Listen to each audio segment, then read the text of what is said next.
بسم الله الرحمن الرحيم. الحمد لله رب العالمين. اللهم صل وسلم وبارك على محمد وعلى آل محمد. اللهم انفعنا بما علمتنا وعلمنا ما ينفعنا وزدنا علما وبارك لنا في علمنا وارزقنا الإخلاص في القول والعمل كاملا وعلما نافعا لا ينسى وتوفيقا دائما وصحة ويقينا آمين يا رب العالمين. Alhamdulillah kaum muslimin rahimakumullah. Kita lanjutkan pengajian kitab Mukhtasar Al-Jami' As-Shaghir dan kita masih membahas huruf alif sampai pada hadis 611. Faqala al-muallif rahimahullah wa hafizahullah wa nafa'ana bihi wa bi'ulumihi fid dharain amin. Qala Rasulullah sallallahu alaihi wasallam, idza kuntum, apabila kalian berdiri, fis salati, di dalam salat, fala tasbiqu, maka janganlah mendahului qari'akum, imam kalian, birruku'i, dengan ruku', was sujudi, dan sujud, walakin, akan tapi, huwa, dialah, yasbiqukum, yang mendahului kalian. Hadis diriwayatkan oleh Bazzar, derajatnya sahih. Hadis ini menunjukkan bahwa makmum dilarang mendahului gerakan imam, baik itu mendahului turunnya maupun bangkitnya. Kalau di sini memang disebutkan turunnya saja, ya, ruku, sujud, ini semuanya turun. Tapi hukumnya sama saja, bangkit juga tidak diperbolehkan mendahului imam.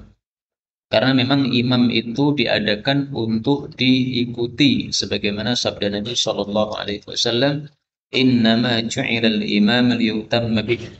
Tiada lain diadakan imam untuk diikuti. Nah, sehingga tidak boleh mendahului. Larangan di sini, la tasbiqu, jangan mendahului. Ini hukumnya haram, tidak makruh saja. Karena dalam hadis yang lain diberi ancaman oleh Nabi Shallallahu Alaihi Wasallam, orang yang mengangkat kepalanya sebelum imam, maka akan diubah wajahnya menjadi wajah keledai, atau kepalanya menjadi kepala keledai. Bisa kepalanya, bisa wajahnya. Kalau wajahnya berarti kepalanya masih kepala manusia, tapi wajah keledai. Kalau kepala ya berarti semuanya, ya, termasuk wajah-wajahnya berubah semuanya. Kemudian qari'akum. Ini arti asalnya adalah orang yang qari', orang yang hafal Quran di antara kalian. Tapi saya artikan imam kalian karena memang maksudnya di sini adalah imam. Dan ini mengisyaratkan bahwa imam itu hendaklah dipilih yang paling apa? Qari', yang paling banyak hafalannya, sehingga dialah yang paling berhak di antara orang-orang yang ada. Penyebutan imam dengan istilah qari' tidak hanya dalam hadis ini saja, tetapi dalam hadis yang lain, misalnya sabda Nabi Shallallahu Alaihi Wasallam, "Idza ammanal qari' fa aminu." Apabila telah membaca amin, qari itu maksudnya imam itu, fa aminu, maka aminlah juga kalian, wahai para jamaah. Hadis riwayat Nasa'i dan Ibnu Majah. Kita lanjutkan 612. Idza, apabila kana ada isnani, dua orang, yatana jayani, keduanya berbisik-bisik, fala, maka janganlah, tadkhul, engkau masuk, bainahuma, di antara keduanya. Hadis riwayat Ibnu Asakir sahih. Hadis ini membicarakan tentang adab bermajlis. Kalau ada dua orang yang sedang berbisik-bisik, nah kita sebagai orang yang ketiga tidak boleh masuk. Masuk ini mengandung dua makna. Pertama, tidak boleh nguping. Nguping itu masuk, tapi masuk dengan kupingnya saja. Yang kedua, tidak boleh bergabung. Jadi ada dua orang bisik-bisik, tiba-tiba kita duduk bersama mereka, sehingga bergabung dengan mereka berdua. Tidak boleh. Karena namanya orang sedang berbisik-bisik, ini berarti ada sesuatu yang sedang dibicarakan yang rahasia. Nah, bisik-bisik itu mestinya sudah bisa dipahami oleh orang lain bahwa ini rahasia. Maka orang yang tahu itu rahasia jangan masuk-masuk. Masuk itu bisa dengan cara mencuri dengar tadi, atau dengan cara dia bergabung pada majelis tersebut. Tidak boleh, karena ini akan mengganggu terhadap bisik-bisik yang mereka lakukan. Hadis ini diriwayatkan juga oleh Abu Ya'la. Di sana disebutkan sebab kenapa tidak boleh. Bi annahu yu'dzil mu'min wallahu yakrahu adzal mu'min. Karena kalau kita masuk pada orang yang sedang berbisik-bisik ini, itu mengganggu orang beriman. Sementara Allah tidak menyukai penggangguan terhadap orang-orang beriman. Nah, itu sebab larangan dalam hadis ini. Imam Ahmad juga meriwayatkan hadis ini ada tambahan illa biiznihima, kecuali kalau diizinkan oleh dua orang yang bisik-bisik tadi. Nah, maka minta izin boleh. Ini antum berdua lagi bisik-bisik, saya boleh nimbrung tidak? Barangkali saya bisa memberikan solusi atau masukan apa yang sedang dibisikkan. Nah, kalau diizinkan nggak ada masalah, karena memang hak dua orang tersebut. 613. Idza apabila kana adalah ajalu ahadikum, ajal salah satu dari kalian, bi ardin pada suatu tempat, atalahu hajatun, akan datang kepada orang tersebut suatu hajat, ilaiha, kepada tempat tadi. Faida, maka apabila balagha, dia telah sampai, aqsa, paling jauhnya, atharihi, bekasnya atau langkahnya, qabadahu Allahu, Allah pun akan mencabut dia, ilaihi, kepadanya. Fataqulul ardu, maka bumi mengatakan, yaumal qiyamah, pada hari kiamat nanti, Rabbi, wahai Rabbku, hada, inilah mastauda'tani, apa yang kau titipkan kepada saya. Hadis riwayat Ibnu Majah, derajatnya sahih. Hadis ini menunjukkan bahwa setiap orang itu sudah ditetapkan oleh Allah Subhanahu wa taala kapan matinya dan di mana matinya. Ya, dua ini sudah ditetapkan. Kapan? Tahun berapa? Misalnya tahun 22. Ya. Di mana? Di Weru, di Solo, Jawa Timur, Jawa Tengah. Nah, semuanya sudah ditetapkan. Bahkan ada seorang yang dari Sudan, dia dikubur di kota Madinah. Nabi SAW bersabda, ini orang dikubur dari Ethiopia orangnya ya. Dia dikubur dengan tanah yang dulu dia diciptakan darinya. Jadi oleh Allah diciptakan dari tanah Madinah. Akhirnya terkuburnya di kota Madinah. Nah, sayang kita ini nggak ngerti. Kita diciptakan oleh Allah, badan kita dari tanah mana dulu itu. Kalau kita tahu sumbernya dari tanah mana, ya kita akan tahu matinya di mana atau dikuburnya di mana. Kemudian kata-kata ini, perkataan bumi, wahai Robku, inilah sesuatu yang engkau titipkan kepada saya. Ini menafsirkan kalam Allah Subhanahu wa taala di dalam Al-Qur'an, mustaqarru wa mustauda', pada surah Al-An'am ayat 98. Wa huwa alladhi ansha'akum min nafsin wahidah. Allah lah yang menumbuhkan kalian dari satu jiwa, maksudnya dari Nabi Adam alaihi salatu wassalam, kemudian menjadi banyak. Famustaqarrun, maka ada tempat menetap. Wa mustauda', ada tempat titipan. Yang dimaksud tempat menetap ini tempat tinggal kita di mana? Tinggalnya di Solo kah, tinggalnya di Weru kah, tinggalnya di Jawa Barat kah? Wa mustauda', titipan ini maksudnya kuburannya. Jadi kuburannya di mana? Nah, itu ada. Nah, maka mustauda' itu sama dengan di sini mastauda'tani. Apa yang kau titipkan kepada saya, yaitu dikuburkan di dalam perut bumi tersebut, kemudian dikeluarkan oleh bumi pada waktunya nanti, yaitu pada hari kiamat. 614. Idza kana, apabila adalah ahadukum, salah satu kalian, shaiman, berpuasa, falyuftir, hendaklah dia berbuka, alat tamri, dengan kurma kering.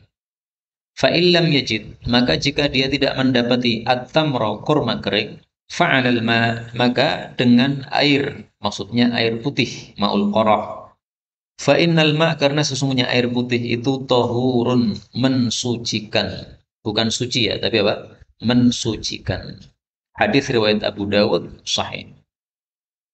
Hadis ini merupakan adab buka puasa, tapi hadis ini ringkasan. Hadis yang lebih lengkap, Nabi menyebutkan 3 urutan. Pertama, buka puasa dengan kurma basah yang disebut apa? Rutab. Rutab tidak ada, baru yang kedua ini, tamar, kurma kering. Nah, maka di sini diringkas, rutab nggak disebut oleh Nabi SAW. Rutab tidak ada, baru tamar. Tamar tidak ada, baru ma'un, air putih. Nah, kenapa diringkas oleh Nabi? Karena rutop itu memang adanya jarang atau adanya sebentar. Masa rutop saja ada. Habis masa rutop selesai sudah nggak ada lagi. Setahun lagi nunggunya. Karena pohon kurma itu panennya setiap setahun satu kali. Nah, maka masa rutop sangat sebentar. Maka wajar kalau tidak disebutkan oleh Nabi Shallallahu Alaihi Wasallam. Untuk air, kenapa didahulukan air putih sebelum makan-makan yang lain? Nabi sudah sebutkan di sini tohur, mensucikan. Di perut kita kan kosong, nah, dibersihkan dulu dengan air putih. Setelah itu kemudian makanan masuk, maka akan lebih sempurna diolah oleh tubuh kita ini. Adapun untuk korma, maka juga disebutkan oleh Nabi faedahnya. Kenapa korma dulu? Beliau mengatakan fa innahu barokah. Seseorang hendaklah memulai buka dengan kurma karena kurma itu berkah. Nah, berkahnya ini dibahas oleh para ulama hadis. Berkahnya berkah apa? Ternyata mengandung dua berkah. Berkah agama sama berkah dunia. Kalau berkah agama, ya pahala. Karena dengan kita memulai kurma, maka mendapatkan pahala yang lebih dari Allah Subhanahu wa taala. Kalau kita niatkan mengikuti sunnah baginda Rasulullah sallallahu alaihi wasallam. Maka daripada kita puasa pahalanya sedikit, lebih baik kita puasa dengan pahala yang banyak. Bagaimana caranya? Ya, terapkan sunnah-sunnah Nabi dalam puasa tadi. Berbuka dimulai dengan kurma. Kurmanya dihitung 3 butir atau 1 butir, pokoknya ganjil. Niatannya supaya seperti Nabi. Nah, itu pahala lagi. Kurmanya pahala, ngitung ganjilnya pahala. Kemudian nanti sebelum makan, Bismillah, ini pahala lagi. Selesai makan, Alhamdulillah, pahala lagi. Nah, berapa banyak pahala bisa kita dapatkan dalam puasa ini? Ini berkah dari sisi agama. Berkah dari sisi dunia, para ulama katakan, orang yang puasa itu matanya jadi melemah gara-gara lapar itu. Nah, kurma ini mengandung satu zat di mana kalau dimakan, pertama kali ketika kita buka puasa itu akan memulihkan lagi kondisi tubuh kita yang lemah termasuk mata yang lemah. Nah, ini berkahnya kurma yang tidak ada pada makanan-makanan yang lain. Dan di sini ketika Nabi menyebut kurma, ini jangan diganti yang lain-lain. Karena sebagian orang mengatakan yang penting yang belum terkena api, yaitu buah-buahan. Kalau Indonesia ya pisang. Nabi menyebutkan kurma karena apa? Karena di Arab itu buahnya buah kurma. Nah, ini saya nggak cocok penjelasan kayak begini. Kenapa? Karena di masa Nabi, buah yang ada tidak hanya kurma. Ada kurma, ada anggur juga ada. Buah-buahan yang lain juga ada. Tapi ketika Nabi sebutkan kurma secara khusus, ini menunjukkan bahwa ini memang ada kekhususan pada kurma yang tidak dimiliki pada buah-buah yang lain. Nah, karena itu untuk orang Indonesia ya tetap kurma. Kalau kurma tidak ada bukan diganti dengan pisang, tapi diganti dengan alma sesuai sabda Nabi Shallallahu Alaihi Wasallam, air. Ya. Nah, ini sering dilanggar ini, karena seketika masih kecil saya ingat kalau buka puasa mesti dihidangkan teh panas, gitu, atau cola. Nih. Alhamdulillah, mungkin sekarang orang-orang sudah pada paham sehingga sudah tidak begitu lagi.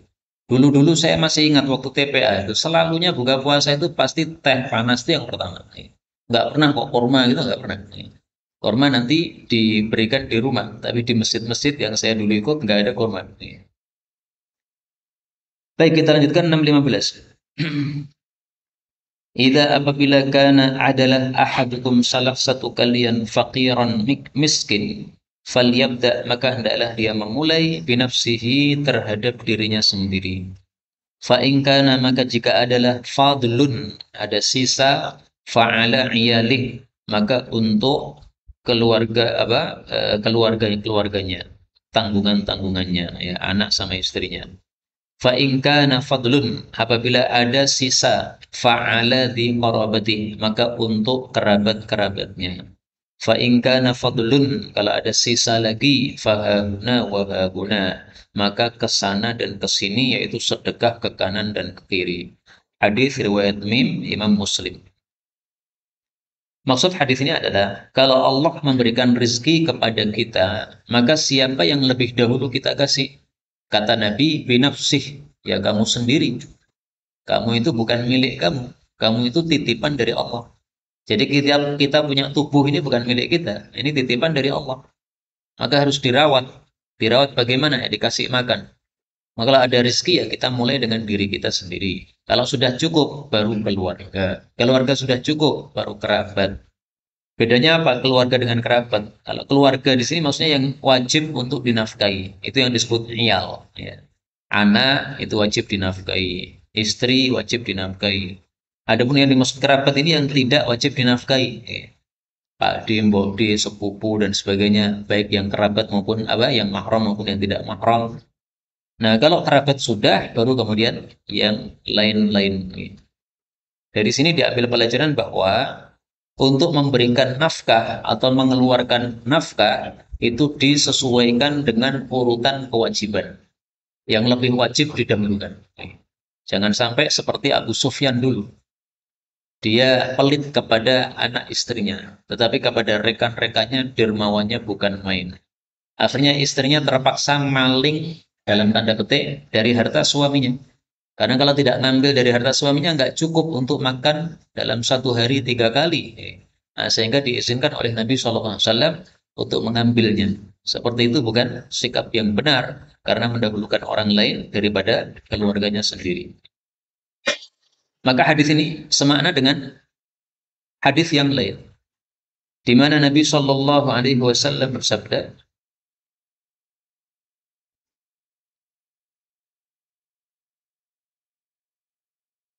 Arba'atu dananir, ada 4 dinar. 1 dinar engkau berikan kepada orang miskin. 1 dinar engkau berikan untuk memerdekakan budak. 1 dinar engkau infakkan untuk jihad fisabilillah.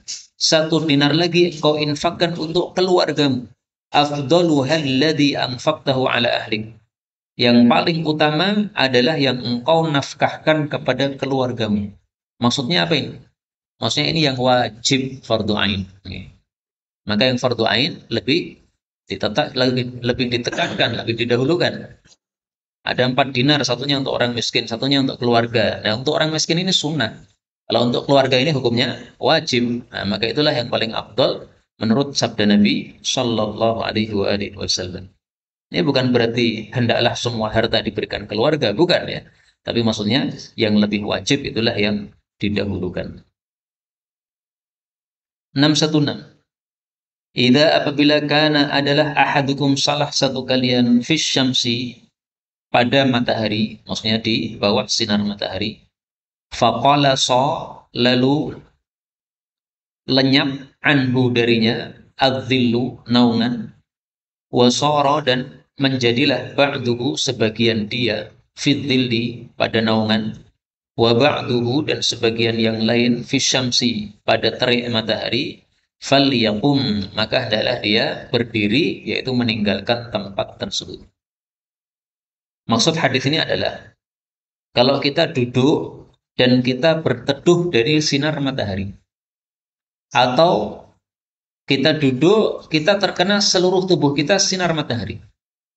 Nah, tapi kemudian separuh badan kita terkena sinar matahari, separuh badan kita terkena naungan. Nah, itu jangan dibiarkan begitu. Kita harus pindah ke tempat yang netral, yaitu ke tempat yang semuanya naungan atau semuanya matahari. Karena kalau separuh tubuh kita terkena matahari dan separuhnya tidak, ini menyebabkan ada perubahan dalam bagian dalam tubuh kita, akan menyebabkan sakit. Ini hadis ini mirip dengan orang yang memakai satu sandal. Oleh Nabi SAW disuruh melepas. Sandal satunya jebat, satunya masih dipakai. Berarti pakai satu sandal. Nggak boleh. Lepas dua-duanya. Kemudian yang jebat tadi diperbaiki. Kalau sudah diperbaiki, kemudian pakai 2 sandal lagi. Kenapa? Karena kalau hanya pakai satu sandal, menyebabkan tubuhnya jadi miring begini. Kalau tubuhnya miring, menyebabkan bagian dalam tubuh juga ada perubahan. Bisa menyebabkan penyakit. Nah, maka ini hadis-hadis yang menyuruh kita untuk menjaga kesehatan tubuh kita secara tidak langsung begitu. Maka pemahaman umum dari hadis ini adalah kita hendaklah menjaga kesehatan tubuh kita. Jangan melakukan perkara-perkara yang bisa menyebabkan muncul penyakit dalam tubuh kita. Kemudian, tempat yang seperti ini, sebagiannya terkena matahari dan sebagiannya terkena naungan. Ini disebut majelisnya setan dalam hadis yang lain.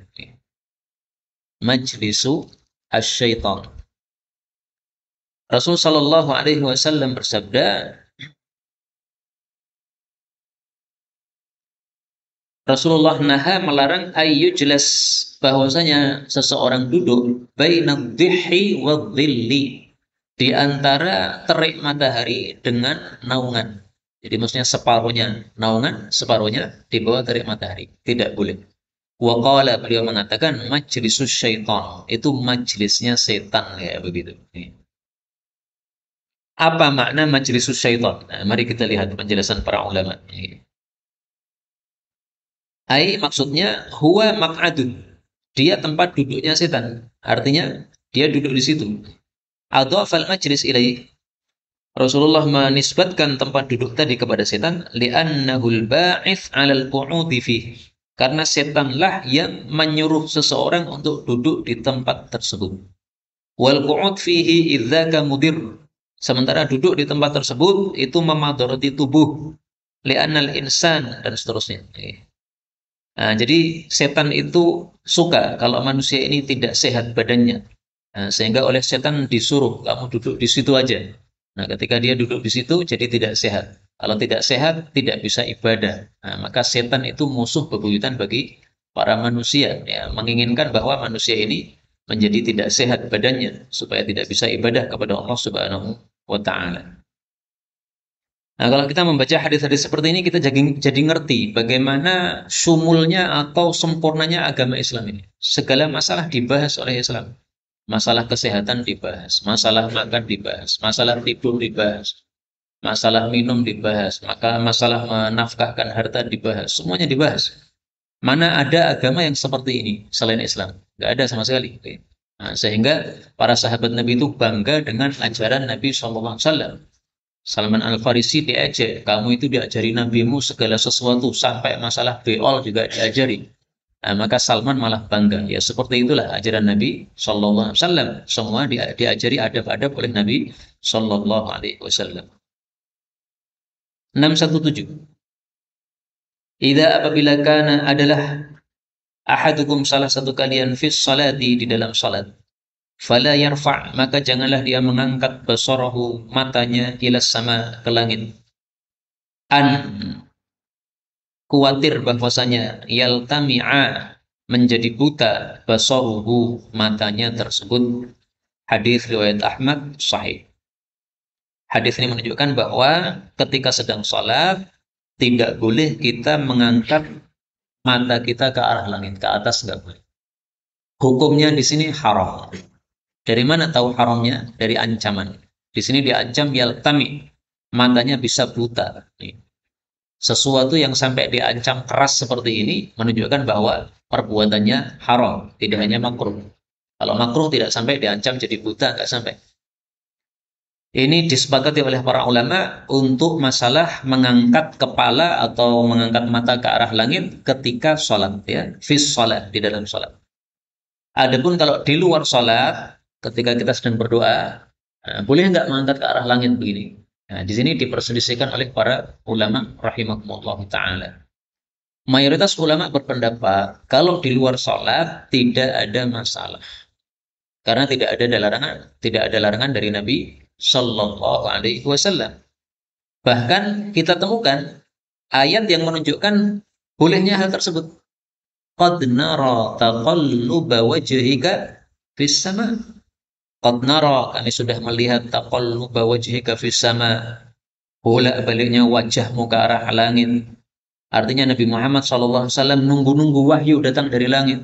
Beliau berdoa kepada Allah supaya kiblatnya itu dipindah, bukan ke Baitul Maqdis tetapi apa? Ke arah Ka'bah. Nah, beliau mengharap turunnya wahyu tentang itu sampai melihat wajahnya ke arah langit. Maka ini menunjukkan bolehnya menghadapkan wajah ke langit ketika berdoa apabila bukan di dalam sholat. Nggak ada masalah. Karena langit itu adalah kiblat doa, sebagaimana Ka'bah itu kiblatnya sholat. Semua orang sholat dimanapun juga dalam bumi yang bundar ini, semuanya menghadapnya ke arah Ka'bah. Dari timur ke arah barat, dari barat ke arah timur, supaya menghadap ke arah Ka'bah. Nah, itu karena memang kiblatnya adalah dijadikan sebagai apa? Arahnya sebagai arah kiblat Ka'bah itu. Nah, demikian juga langit dijadikan oleh Allah sebagai arah doa. Sehingga Kalau kita berdoa menghadap ke arah langit, nggak ada masalah. Sebagian kecil ulama berpendapat tidak boleh, tetapi paling bagusnya kita menggunakan pendapat mayoritas ulama saja, karena ada dasarnya yang mendasarinya. 618. Idza apabila kana adalah ahadukum salah satu kalian fis salati di dalam salat. Fawajada lalu dia mendapati harakatan gerakan fi tuburihi pada tubuhnya. Di sini ada sesuatu yang terbalik ya. Mestinya fa'ashkala lalu menjadi rancu alaihi terhadapnya. Nah, setelah itu baru ahdatsa aw lam yuhdits. Rancunya adalah ahdatsa, apakah dia sudah hadas? Aw lam yuhdits, atau dia belum hadas. Nah, itu terbalik tulisannya ini. Jadi saya ulang lagi, fa ashkala alaihi lalu rancu terhadap dia, ahdatsa aw lam yuhdits, apakah sudah hadas ataukah belum hadas? Fala yansarif, maka janganlah dia bubaran dari salatnya hatta yasma'a sautan, sehingga dia mendengar suara kentut, au yajida rihan, atau mendapati bau kentut. Hadis riwayat Abu Dawud sahih. Hadis ini menunjukkan dua hal. Pertama, bahwa setan itu suka mengganggu sholat manusia. Kalau seseorang lagi sholat, misalnya ketika sedang sujud, nah, ada perasaan di duburnya itu ada harokah, ada gerakan. Itu sebabnya apa? Ditiup oleh setan. Sehingga manusia jadi terasa ada sesuatu gerakan. Nah, oleh Nabi SAW diberi pesan, kalau ada seperti itu, jangan langsung meninggalkan sholat. Kenapa? Karena itu bukan kentut, itu hanya gangguan dari setan. Harokah tersebut. Jadi ada gerakan pada dubur itu apa? Gangguan dari setan. Kata-kata gangguan dari setan dalam hadis ini nggak ada, tapi disebutkan dalam hadis yang lain. Nah, kemudian yang kedua, hadis ini menunjukkan bahwa kita boleh bubaran dari sholat kita kalau sudah yakin kentut betul-betul keluar. Diungkapkan oleh Nabi dengan dua kata-kata. Yang pertama, yasma'a sautan, mendengar suara. Atau yajidarihan, mendapatkan bau. Tapi ini tidak harus muncul ya. Kalau ada keyakinan dalam hati kita, ini saya sudah kentut. Itu tidak usah nunggu suara dan tidak usah nunggu bau. Karena tidak semua kentut itu apa? Bau. Kentut itu kan tergantung apa yang dimakan, gitu. Nah, dimakan telo, ambu telo, telo bosok tapi gitu.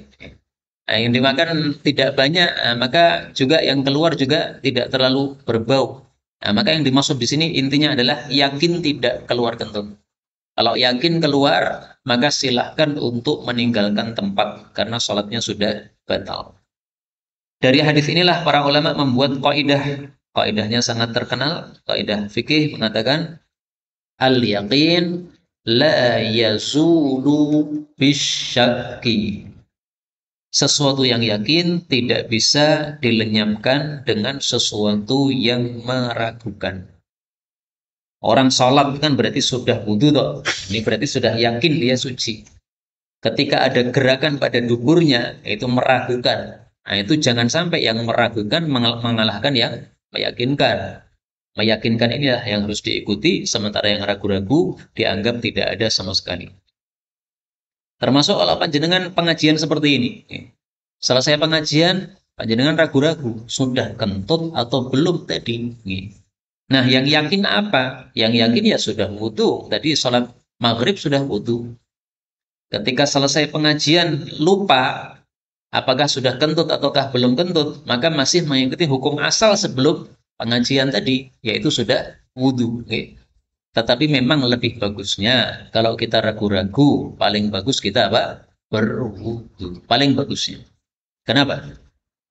Karena sabda Nabi Shallallahu Alaihi Wasallam, beliau mengatakan, "Da' yaribuka ila ma la yaribuka." Tinggalkan apa yang meragukan kepada sesuatu yang tidak meragukan. Hadis riwayat Tabarani sahih. Apalagi kalau kita berwudu, pahalanya kita dapat lagi. Maghrib sholat wudu, isya sholat wudu lagi, subuh sholat wudu lagi, lebih bagus. Meskipun mungkin nggak batal sama sekali. Sebagaimana katanya Imam Abu Hanifah 40 tahun nggak pernah wudhu untuk sholat subuh katanya. Maksudnya apa? Maksudnya dari Isya sampai subuh itu nggak tidur dan tidak batal karena nggak banyak makan. Itu sampai 40 tahun.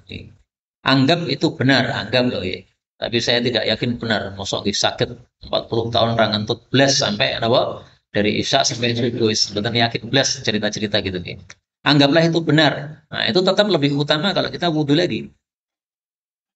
Dari Isya sampai subuh nggak batal. Tapi paling bagusnya wudhu lagi. Apalagi dengan wudhu kita semakin seger sholatnya, enak. Baik, kita lanjutkan 619.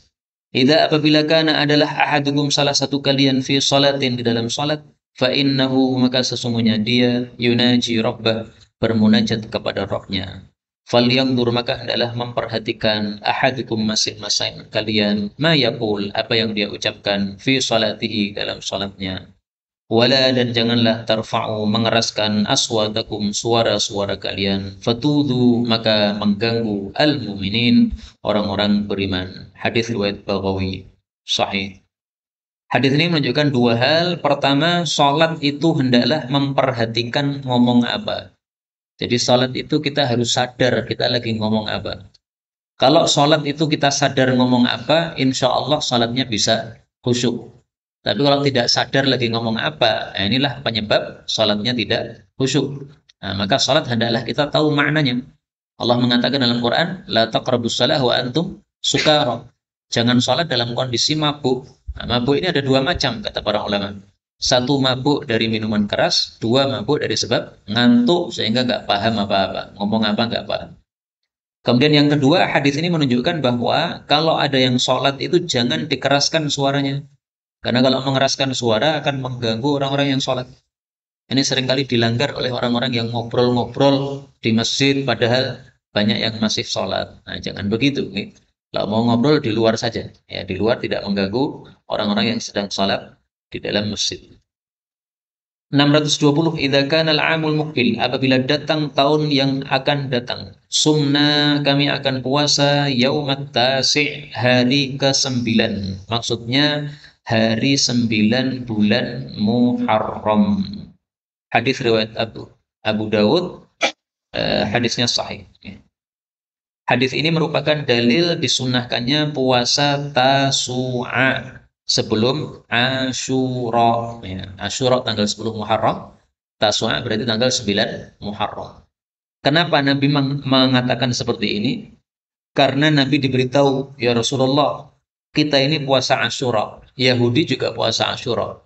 Bukankah Anda menyukai untuk menyelisih orang-orang Yahudi?